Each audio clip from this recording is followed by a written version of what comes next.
ঈশ্বর যিনি বসে আছেন সব দেখছেন। এই মানব জন্ম পেয়েছি যে কর্ম করার জন্য, সেটাই আমরা ভুলে যাচ্ছি।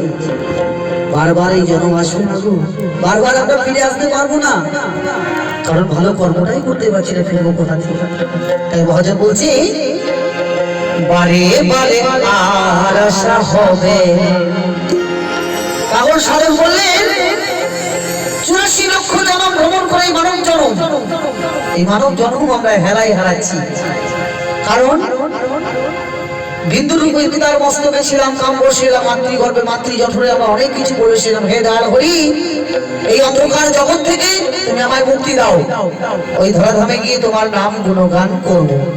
কিন্তু যখনই এই মায়ের গর্ভে এলাম, আমরা তাকে দিয়ে আসা কথা সব ভুলে গেলাম। হরি বল, হরি বল।